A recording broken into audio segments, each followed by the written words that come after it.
Hi, everyone. It's 7 p.m., so I think we can start. Welcome, everyone, to tonight's event. I hope you have had a great day so far and you had a chance to enjoy the nice weather if you are in Seattle. Today, we will have Zack Hernandez with us, who will tell us the 6 reasons why we need a PMO, and he will have a talent mapping workshop as well. But before that, I would like to share some ground rules that we like to keep in mind when you have online meetings. We ask you to minimize distractions. If you arrive the time of the meeting when you can speak and your microphone is turned on, silence it if your phone is ringing. Please be respectful and don't interrupt the speaker. And we ask you to be respectful if you are using the chat function. Please be on time and please mute yourself if you are not talking. And most importantly, please stay focused.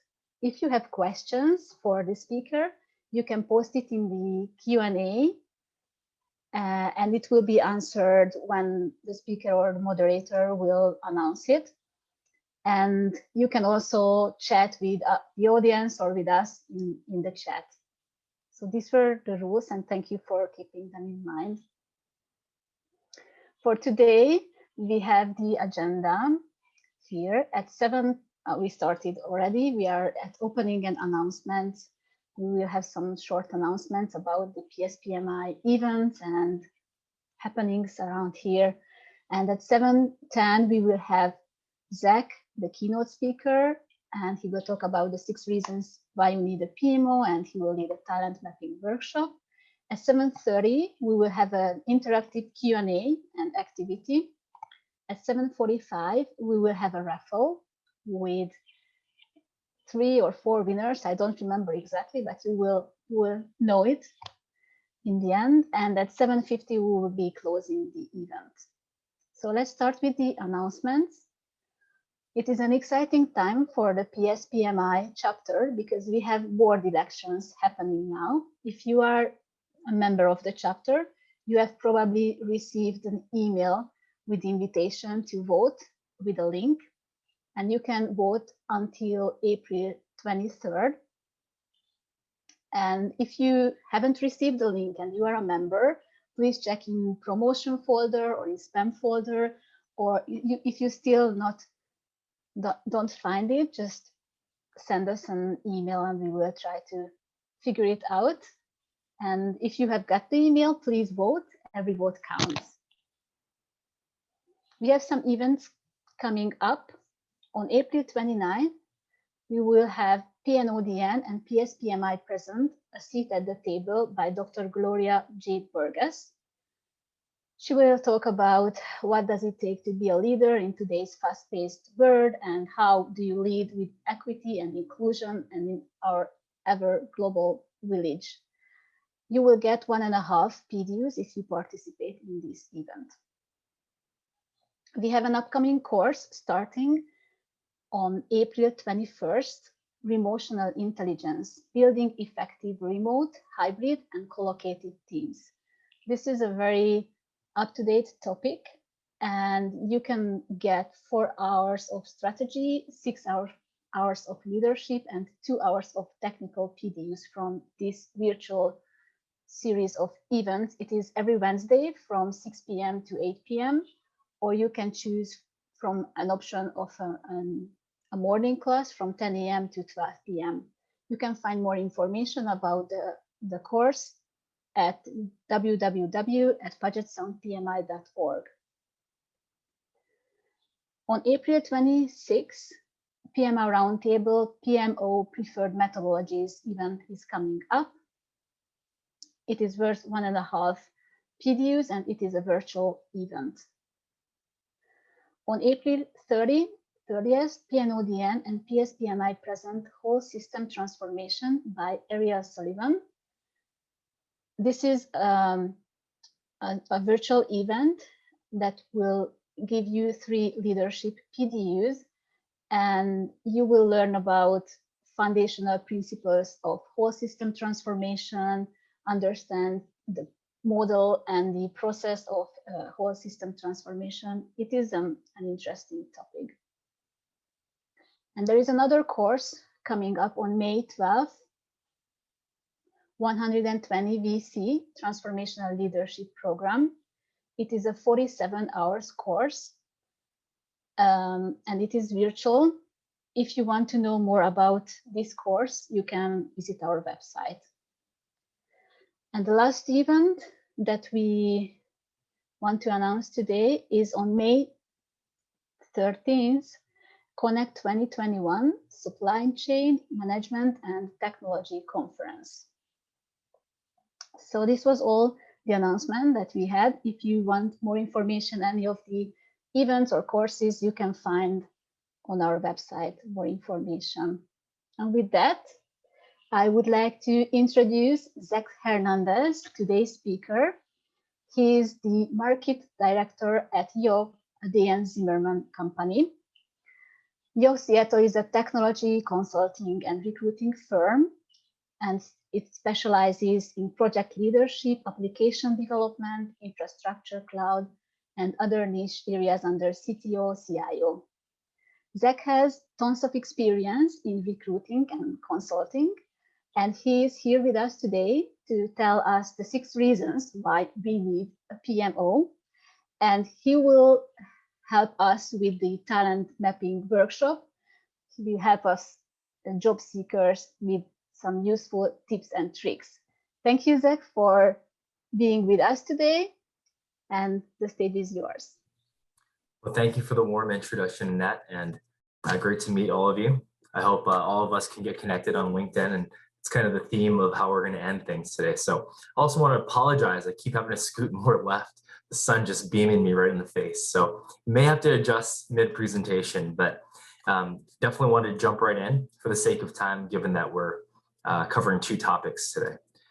Now, first, we're going to jump into really what we looked at to begin with, which was the 6 reasons you need a PMO.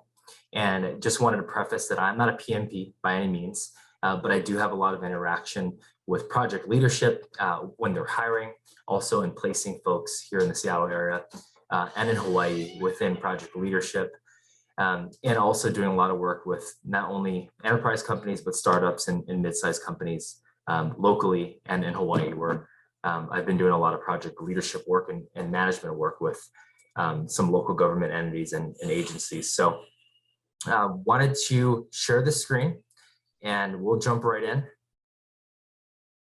Can everyone see this? Okay, perfect. So we'll jump right in. I'm going to share the first slide.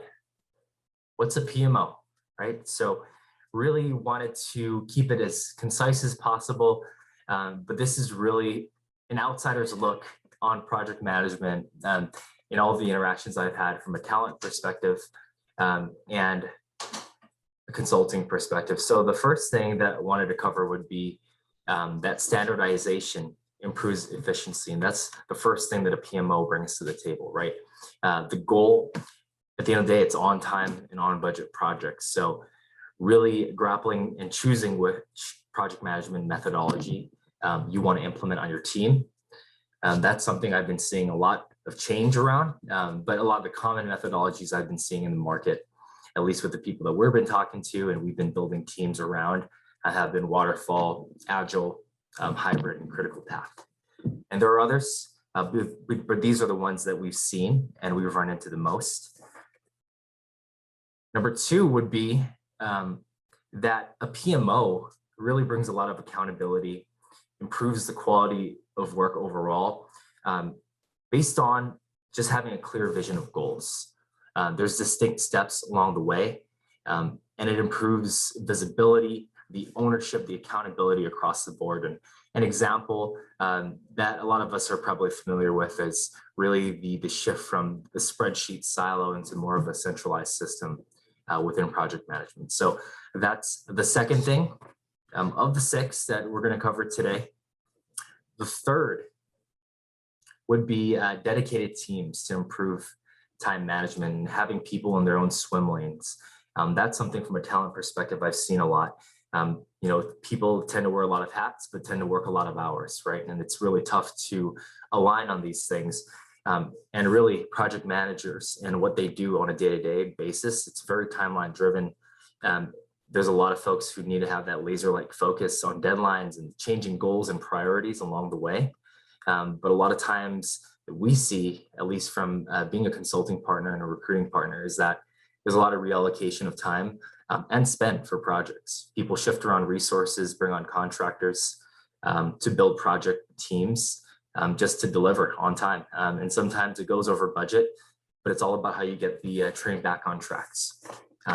And in line with that would be number 4, which is the communication. Communication really as one filter, I like to say, the whole team being aligned on strategies, the processes, the tasks, and really overall strategies. I've seen a lot of data-driven leaders in project leadership, whether you're a program manager, or project manager, or product manager, it's really providing that ongoing data that helps to drive decisions and throughout the project, communicate progress and achievements along the way. The 5th pillar would be best practices, improving agility. And it's agility to shift in best practices for project pivots, for the overall trajectory, and really making sure that throughout we're prioritizing high priority projects first. Sometimes it's tough and you can feel a little scatterbrained at times with so many projects. Maybe you're doing government work and you're running capture, you're working on a bunch of RFPs, you're trying to punch through.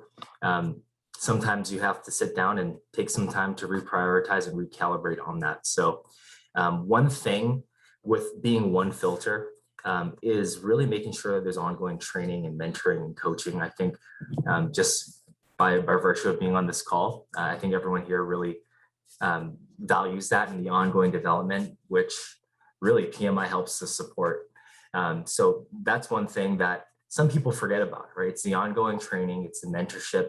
If you're 10, 15 years plus, you have great experience, you can come in as a consultant or you can lead teams, but it's always good to sharpen the tools, right? And kind of lead by example there. So I know a lot of really good people who've, ran entire PMOs, like for example, at UW, and we know their PMO director very well, and just know people who have built PMOs from scratch. And these are things that they really, the ongoing training development, it's something that is neglected oftentimes. So I wanted to spend some time highlighting that. Now, the last thing would be really to encapsulate all 6 would be the subject matter expertise, right? And like I said, PMOs are going to be 10, 15 plus years. People who are PMO managers or directors, a lot of them we see with PMPs. A lot of times I'll work with a hiring manager, managing director, and he's looking for a PMO manager, for example. He'll require a PMP oftentimes. So that cert is one that we see high, really with a lot of high value in the market from a job seeker's perspective and even from a hiring manager's eyes and viewpoint. So the last thing is the project SMEs. It's really important to align on that. Really having dedicated team members, right? A lot of times folks have to piecemeal, going back to just the, working 50, 60 plus hours a week and doing the work of 2 folks or 2 people. Sometimes it's good to bring in contractors to help alleviate that workload and just making sure you're allocating spend in the right way to complete the project on time, on budget. And that is the 6th pillar there. Now, we are saving questions for the end, so feel free to drop it in the chat. But this next piece is something that I'm very passionate about, something that I do every day. And really it's talent mapping and market mapping. So how I differentiate the two, really when you're a job seeker, it's more of a talent mapping type of exercise. And it can also be market mapping, but market mapping is more about identifying industries and companies that you'd be interested in working at. So we'll jump right in and I'm going to share my screen. I'll take you under the hood into my LinkedIn profile. And really the first thing I wanted to cover today, as I pull out, and let me unshare this. Sorry, went forward a long way. I'm going to share my LinkedIn. Can everyone see my screen here? No. No, okay, I'm going to stop the share. A quick second. We'll jump back in. Should be up now, right? Yes. Okay, perfect. So I guess the first thing I wanted to share with you is the makings of a LinkedIn all-star. And, it's not the hardest thing to do, but you typically see it when you're above 500 plus connections. Now, I don't have the most connections. You max out at 30,000. So you'll see people who are LinkedIn lions, right? Which are LinkedIn open networkers, and they just add anyone. And a lot of it's just a mass blast and just to try to get their numbers up. Now, I'm thinking about it. And when you're looking at a profile, it's really important to have a nice mission statement about yourself.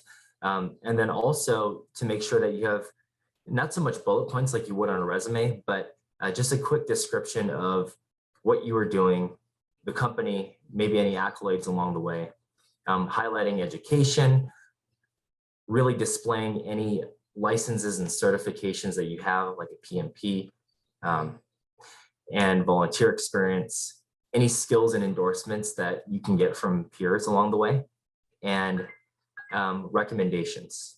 That's super important for just establishing subject matter expertise, but also being able to look attractive to hiring managers and recruiters in the market. So now I'm going to go into an exercise.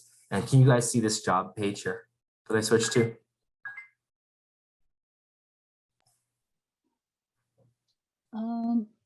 Yes, it's the LinkedIn. Okay, yep. So I'll jump back in there. So one cool thing I wanted to pull everyone into is a Boolean search, right? So as a recruiter, we're sitting behind the scenes, but we're looking at unearthing great people in the market and matching them with great companies, right? As it aligns to their industry, as it aligns to maybe their dream job. So really what we're looking at is an evolving marketplace. And we're seeing a lot of remote. And that's a big ask for candidates these days. But let's just say we want to start in Seattle. And it's going to tailor just based on my LinkedIn profile. So they're suggesting that I apply to these recruiter roles. But here's an exercise I was doing the other day. Now, this is what I call a Boolean string. So for example, let's start with this one, developer or engineer, right? So it's going to pull up anything that's located in a region that I select. That one was Hawaii, but we could easily make it Seattle. And it'll pull up everything that was developer or engineer. Now, when we look at program or project, we can search it in that same way. So it'll pull up any postings that have program and project on them, or project on them, And if you do have more than one word, and this is what I want to focus on, making sure that we get clear, is that project manager has to have quotes around it, just because there's two words. So project manager or program manager. So we'll click right in there as a test study. Now, we have about 5,000 in Seattle within 25 miles. Maybe we'll want to increase the scope. As you know, we can probably work for an Everett company if they're going all remote, and we're down south. These have, the commute is not so much a factor, although it is going to become one eventually. So that's one thing to note. But when we look at freshness, we can look at the last week, and it's typically good to look at the last couple of days or last week, just to make sure that you're not one of the 100 or 200 applicants and coming in the back end when they've already selected people to go to final rounds of interviews. They move very quickly on this. So a lot of times, to stay abreast, one thing we'll do here is to create job alerts. So I can click a job alert and I get a daily or weekly alert, and it'll show me exactly what types of positions are out there. So when I have my cup of coffee in the morning, I don't have to go and search for, and start a new search and pull up LinkedIn and start scanning for jobs. It automatically hits my inbox, or it could just hit my LinkedIn as a notification so that I can take a look at the landscape. And this is talent mapping 101 here. So I could save that if I want to. Now I can also parse down by industry. Now, let's look at 1,000. If I wanted to just do remote, there's only 52, right? So there isn't as many that are truly remote, although through the interview process, you might be able to uncover that, although it says Seattle, you can be remote. It just might not be classified as remote yet. So we'll take that filter off, but just in playing around with these filters, you get a good sense of different companies, company types. And that's another thing that I wanted to jump to. So, for Google, they have a lot of users and there's a lot of data they can scrape. So they have a platform called Google Jobs, and it's an AI-powered search function. And to get to it, all you got to do is type Google Jobs. You guys see this new window I'm pulling up? Okay. So all you got to do is click into Google Jobs, and then you'll be able to pull up a very similar screen here. So this is one I just did, developer or engineer. And now it's going to pull up anything that was posted on any job board, whether it's Indeed, whether it's ZipRecruiter, LinkedIn shows up here, even very niche sites and company websites, it'll scrape from. So it really gets most of what's out there. It's all about really filtering it down. You can go by category, really, hey, I'm coming out of Nordstrom. I want to work for more of a, let's see the type of company here, or a retail company. So let's see how many retail, well, I guess I don't want to apply to Nordstrom again, but this is a cool company, Chewy. We got Costco, a lot of big companies, right? But it gives you a good sense, and you can also set job alerts here. You can send daily, weekly job alerts to yourself. So you have LinkedIn and you have Google AI working for you in your own job search. So this is what I wanted to cover on the job search side. You can look at date posted. This will go past day. And then you can go past week. I like the past day and the past month. It tends to, you pull up jobs that are expiring. That's what tends to happen there. So this is telemapping as it relates to the job search. Now, I wanted to show you guys what it looks like if I'm a hiring manager. Say I'm a project manager. I'm running a project. I need more resources. Maybe someone who I'm utilizing as a contractor got scooped up by another company. It's a full-time role. I can't do anything about it. So I, maybe don't have enough spend to use a recruiter. Maybe I just don't have the resources to reach out to someone locally or a consulting partner. So I try to take matters into my own hands and run a Boolean for someone that I want to bring onto my team. So, let's say we're a Microsoft shop, we're doing a lot of .NET development. We just need a 6-month, interim stopgap, or maybe someone we could convert eventually. Here's what I'd do to start looking for people. C# and .NET to start. Maybe you can even add and developer and see what comes up. Now, the cool thing about this is that it's going to pull the and function versus the or function, and it's going to aggregate everything together. So it's going to have C# and .NET and developer, every profile that shows up. If I were to put or within that, it would be either C# or .NET or developer. So it's not going to be as pinpointed or targeted.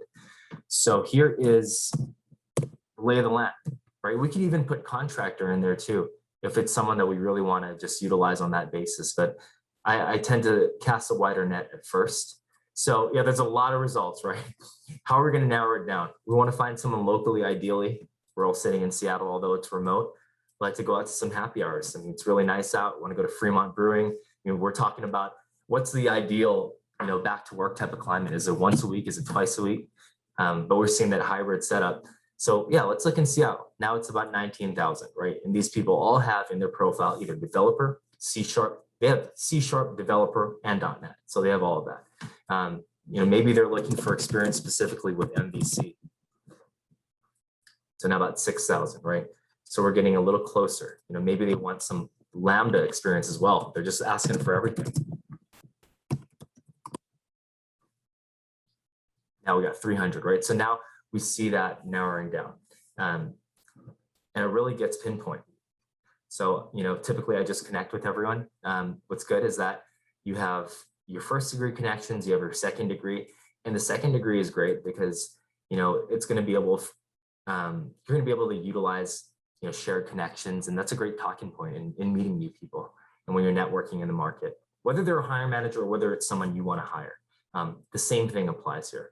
So that is for really someone who's looking for someone to bring on the team, for a hiring manager. And I just wanted to show you guys, if I wanted to put in contractor here, you would pull up people who are specific contractors, and it says contract,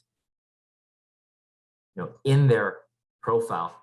And people who are consultants or contractors, they like variety oftentimes. And we see, 10, 15 plus year folks who just don't want to do a corporate grind anymore and, want to do the 18 months and want, for 6 months, go and travel or do a sabbatical, right? So, and we're lucky to be in Seattle where there's a lot of enterprise companies who do have that type of setup. So really it's exciting, and we'll go at the end of this conversation, we'll go over a couple of the open project leadership roles we have here with Yo in Seattle. So this in a nutshell would be talent and market mapping for the job seeker and hiring manager. Nice little interactive type of workshop there for everyone. Now I'm gonna hop back to the slides, and I'm just gonna go through our last couple of topics, and then we're gonna wrap and start asking some questions and open it up for discussion. So a quick second, everyone can see this, Annette?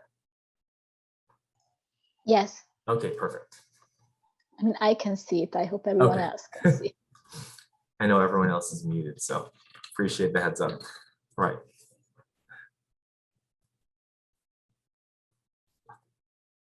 Let me speed through this. Sorry about it. Okay.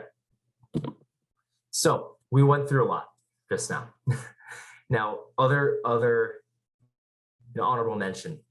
We're looking at Indeed. I do like Indeed a lot. You can do the same thing there with really posting cost-efficient jobs out if you're a hiring manager, or being able to put your resume out there for recruiters to find you, for hiring managers to find you. There is a resume database out there that's really helpful. Glassdoor also gives you, reviews by employees and also some job postings. So it's a pretty interesting window into companies that you're prospecting. And local Slack groups, there's one in Hawaii that, people will reach out about jobs, or hiring managers even have reached out saying they need help. And, it's just a kind of a collective group where there are people who are even looking to move to Hawaii would be a part of that Slack group. I'm not a part of any Slack groups in Seattle, only in the Hawaii area, but I'm sure there's many specialized, and I'm not sure if there are any in project leadership, but maybe this could be the start of it, right? here in this chapter. So the only other thing I wanted to highlight is really being able to harness alumni and alumni groups in the area, whether it's high school, whether it's college, boot camp, people who have a similar background with you. Connect with them on LinkedIn. You have a similar story, you have similar roots in some capacity, and all you need to do is ask sometimes, and they're happy to help. Whether it's making an introduction, referring you to an opening at their company, and really, just being a part of your network, looking out for you, an extra eyes and ears out there in the market, right? So that is slide. Okay, right here. This is where we're going to end. So I wanted to take you through. We already looked at my LinkedIn on the first couple of slides. I want to take you through 2 resumes. We have Yo letterhead and branding on this, but worked with Mike and the rest of the panelists to really put together some take-home materials for everyone on this call. So you'll have 2 different formatted resumes to look at and really benchmark against and model after, if need be. And then we'll get into kind of sharing those jobs that we have open and taking that home as well. So the first resume I want to show is John Doe. Can everyone see the doc opening up? Annette? No. Okay. Let me reshare. So this is a nice format here. Just very clean, and we don't need the Yo letterhead there. But really, when you're looking at their experience, they have a nice little stadium pitch. They have an elevator pitch about who they are. And that really helps a hiring manager get a good sense of who you are, right? From your own words, from your own perspective. It's a chance to sell yourself. And it's also a chance for a recruiter to better understand your experience in layman's terms if they're not as technical. So that's one thing I'd make sure that it's easy to digest, easy to understand within that mission statement or summary of your experience and body of work. Now the skills, to outline that, a lot of folks are doing keyword searches to find you. So just making sure that all of these pertinent technologies that you're listing are technologies you've used for more than a year, right? I think in order to list that, you have to use it in some type of capacity. I guess maybe 6 months if you're using it very heavily, but it's a gold standard I've seen from just my experience in the hiring realm, that hiring managers, if they see you list it as one of your top skills, you got to have at least a year there, right? Applying it. So even if it's pro bono work, right? It doesn't have to be in an actual job. I mean, it could be an internship as well. Sometimes hiring managers weigh that in as well as years of experience. So any way to get yourself a leg up and really sell yourself, right? It's really all about that in the presentation here. So, here's some great experience as a senior data analyst at Microsoft, some good bullets to understand what the projects look like, and very short resume, a lot of experience, but they kept it to a page and a half, right? So with the resumes, we try to keep it as concise as possible, especially with high volume postings. You can see on LinkedIn how many people would apply to a certain job. And a lot of times people will review it very quickly. Sources, recruiters, hiring managers, they're doing a lot of resumes. They're going through a ton a day. So really making it easy to read, to understand, and even snipping some less relevant and less impressive experience earlier in the career can help. Now education's down here. Education can also be up here. If education is something that, maybe you have a PhD, you're a data scientist, you really want to show that you invested a lot in academia, maybe you could put your education and certifications above.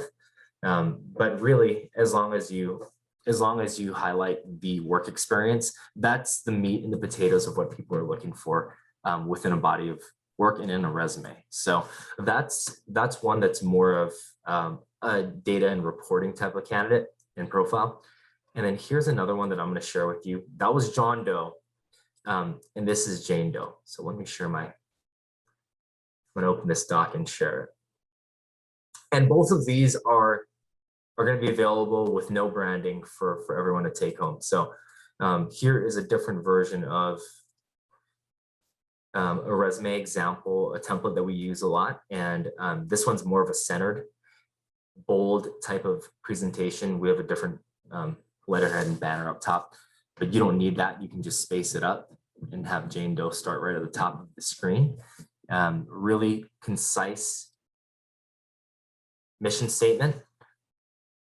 Technical skills are very clear, showing their work experience, and even a nice little summary of their time there. What do they do in one sentence, maybe two. So it was a good mix of just, a nice little blurb plus some bullet points. And this is, they've been working for a while, a lot of good experience, but this was no longer than 3. Right? So education, professional developments on the bottom.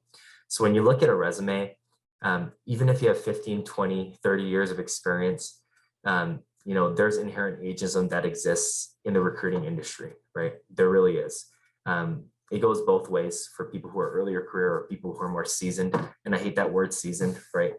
Just because it should have no bearing on who you are as a contributor to a team, right? I think diverse teams are not just gender and race, it's also age, it's experience, body of work, what you can bring to the table. So I guess with that, just making sure your resume, even if you don't have a current job, you don't have anything in 2021 to put on your resume, or 2022 for that matter, fill it up with projects that you've done, fill it up with pro bono work, make your own consulting firm, right? And start to go out for clients. Or just put freelance on there just to make yourself look like you're staying busy and that you're trying to take in projects. And, that's something that a lot of people who have gaps in their resume or, may have questions around that in the hiring process don't think about. So that's one thing I wanted to add on that note. But overall, I think there's really, really great people in hiring positions here in Seattle.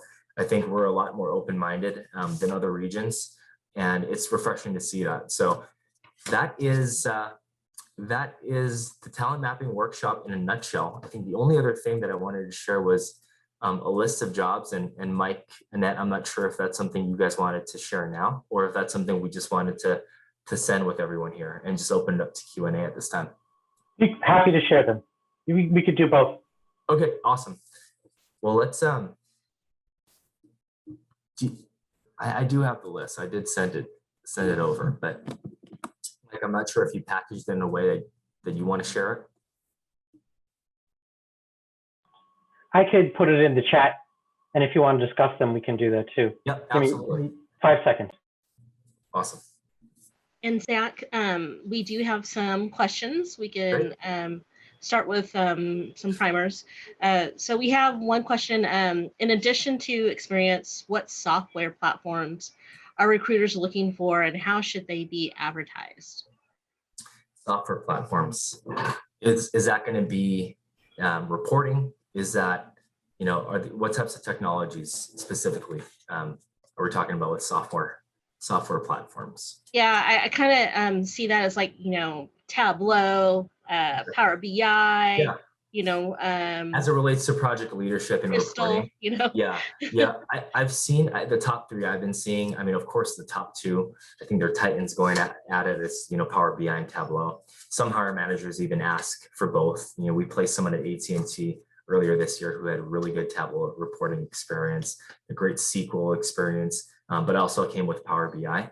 I've had asks for all 3. I've had Power BI, Tableau, and Looker all in one job description, which is pretty hard to, it's hard to find someone like that, right? So typically in Microsoft land here, as we call it, it's going to be a lot of Power BI, although we have Tableau here as well, right? So it's pretty interesting to see, if the people are using both.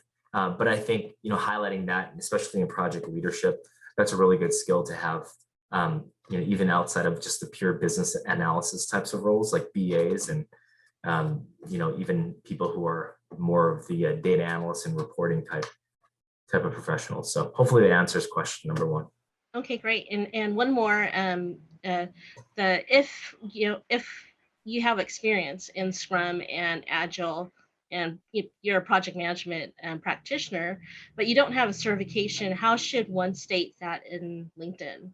Yeah, well, it depends on where you are in the process. Do you plan to do it, or are you working on it, right? Because a lot of times, for example, I was working with a gentleman who was vying for a PMO manager job with one of my government and professional services clients in Hawaii.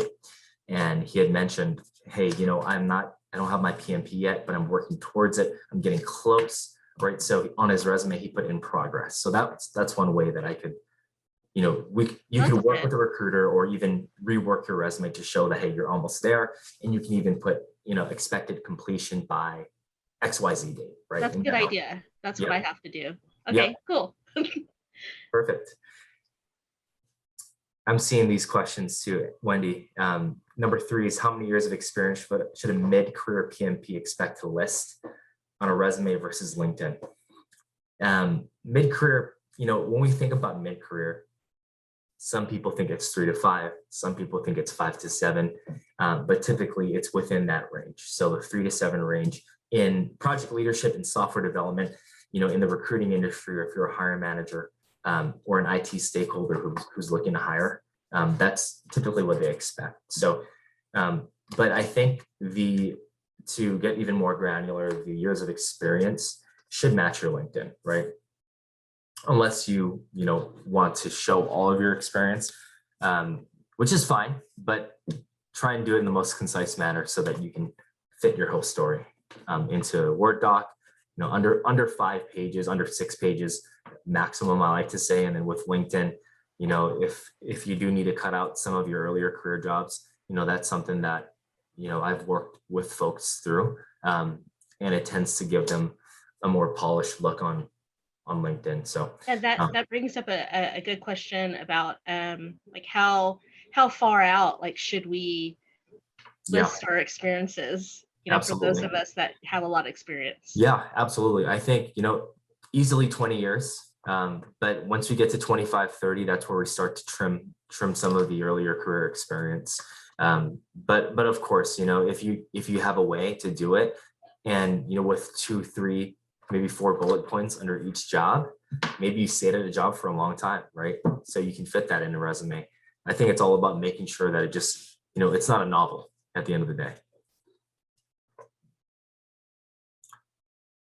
Okay, so number 4, how should a PMP set up a remote work from home job search?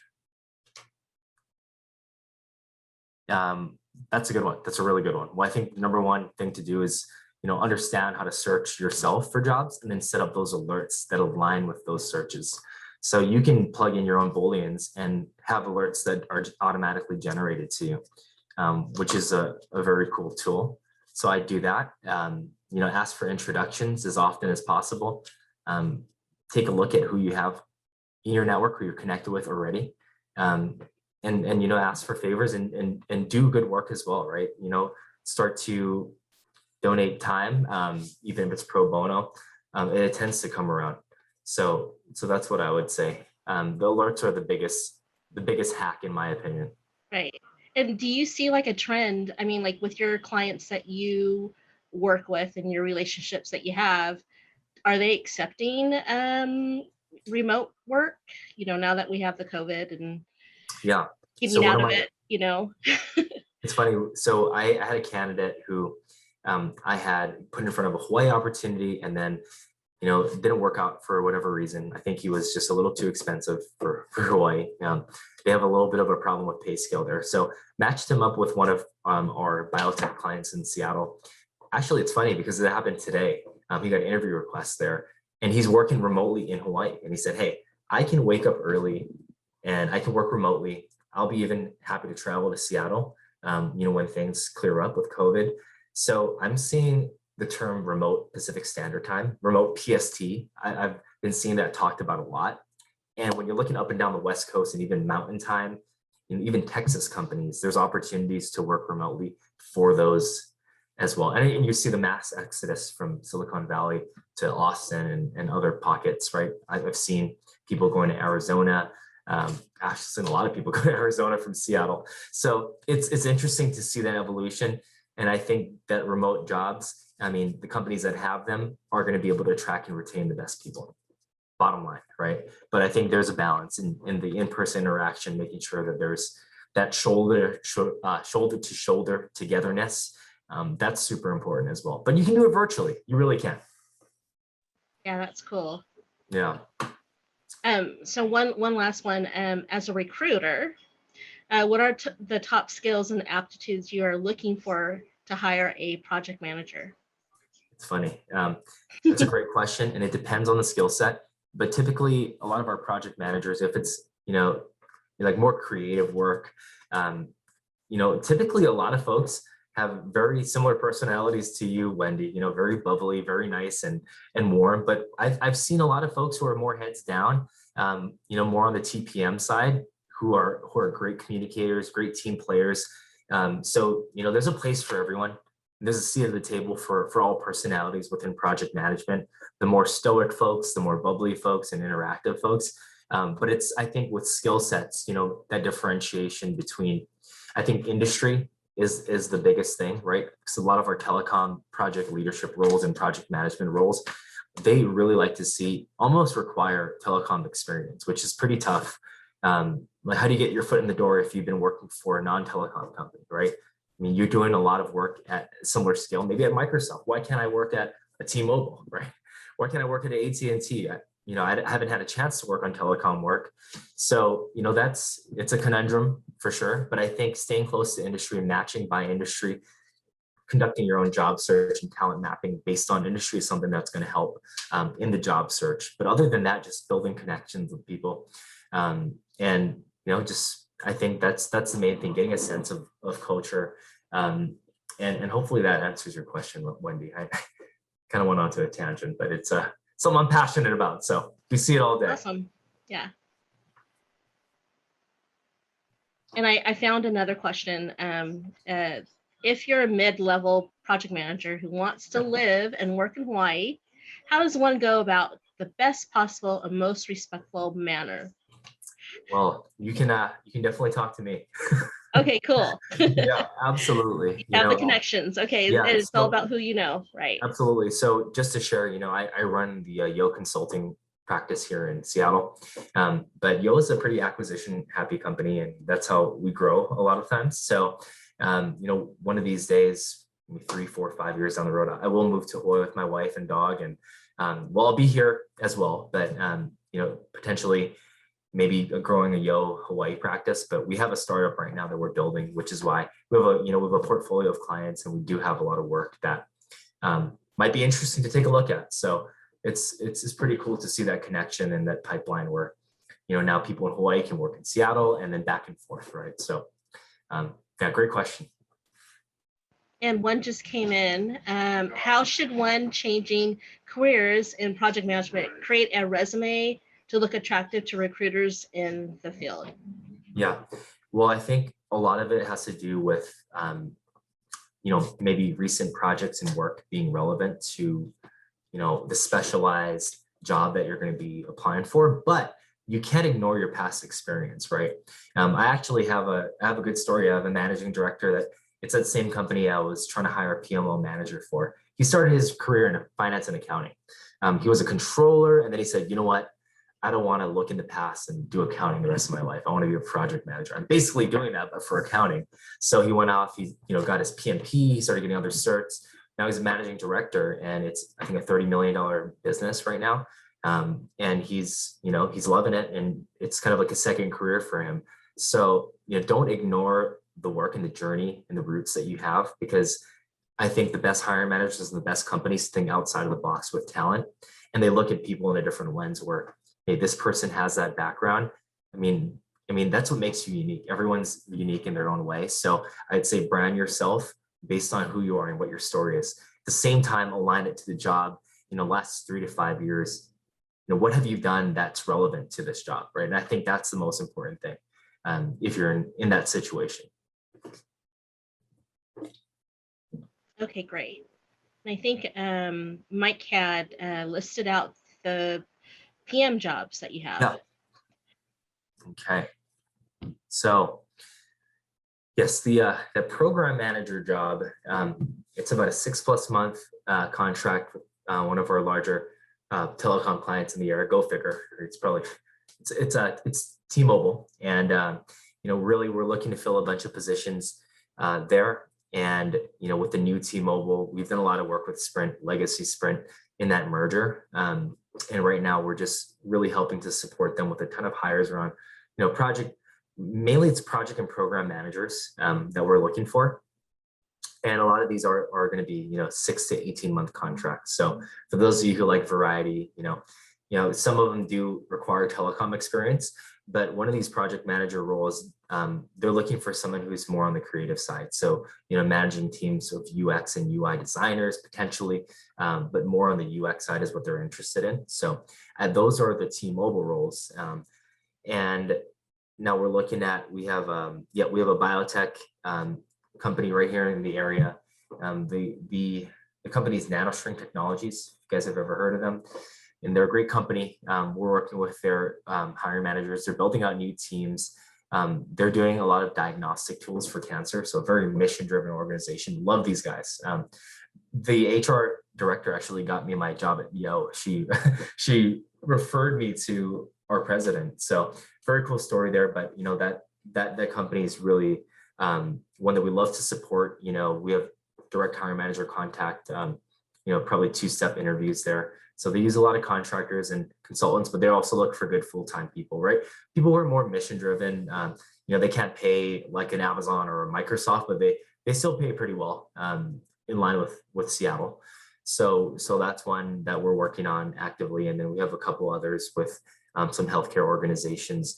We work mainly with UW Medicine and Also other pockets of UW, but we also work with like Providence and a couple other healthcare companies in the area. So, and this TPM is going to be a permanent job with one of our hiring managers at Microsoft. So those are the jobs. If you're interested, definitely let me know. And my contact information will be readily available. And we have a team of 7 recruiters that will definitely be happy to help.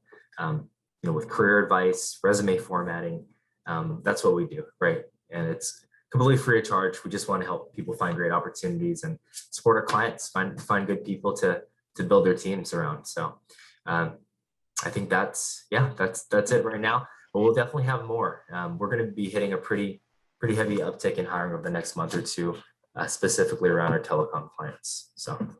Okay, great. We have another question, Zach. This is relevant to, what would we do if you don't have many years of experience, and how can you find an entry-level project manager job? Just using keyword search, or? That's a great question. Typically, the entry-level project manager type jobs, you'd see project coordinator as oh, right. Yeah. the most often. Yeah. And typically it's, project coordinator to project manager. In a lot of these orgs, whether it's healthcare, we see it from industry to industry. And then I'll drop in my cell as well. Still got my Hawaii number.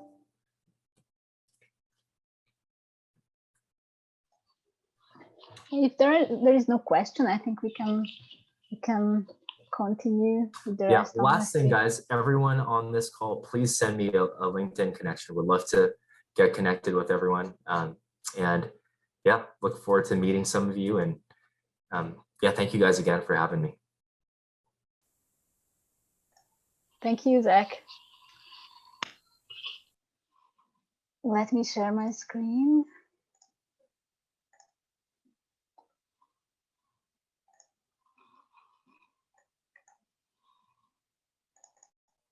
Oh. So, if you are not member of not a PMI member, you can claim the PDUs after this event. You will get 1.25 PDUs, but if you are a member, it will automatically appear in your I don't know what it's called. So like you will have the PDUs. We encourage our audience and everyone who wants to be a volunteer at PSPMI to come and have fun with us volunteering. You can contact us at volunteers@projectsonpmi.org if you are interested. And now with that, I would like to hand over to Dan, who will lead the raffle tonight. Hello, ladies and gentlemen, and here is the Wheel of Names. And I've got all of you listed, and we shall shuffle. And before I spin, ladies and gentlemen, we have 4 gift cards to give away tonight. So if I spin and call out your name, you must send your email address to me before you log out tonight. So I'll call out your name, I'll write it down. Once I get done with all 4, I'm going to be looking in the chat comments for your email addresses. Either send them to me directly or put them in the chat, but I need to have them before you sign off. All right. And with that, we click and spin. And who is our first lucky winner? Stanley Romanowitz. All right, Stanley, you are our first winner. Romanowitz. All right, next one.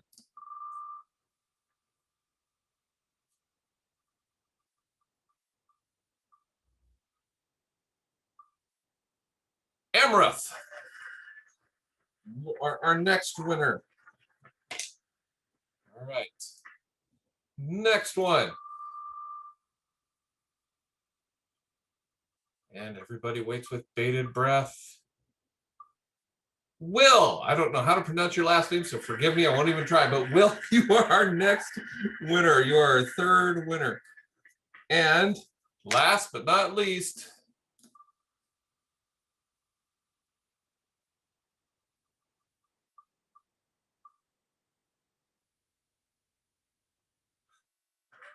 Sandra Gutierrez. All right, all four of you, send me your email addresses before you log out tonight. And thank you all for attending. I will stop sharing and hand back over to Annette. Yeah, there is nothing left to say or announce. Thank you very much for participating today's event. Please connect Zack, contact us, stay in touch, and hope to see you again next month at our next event. Thank you. Have a nice evening.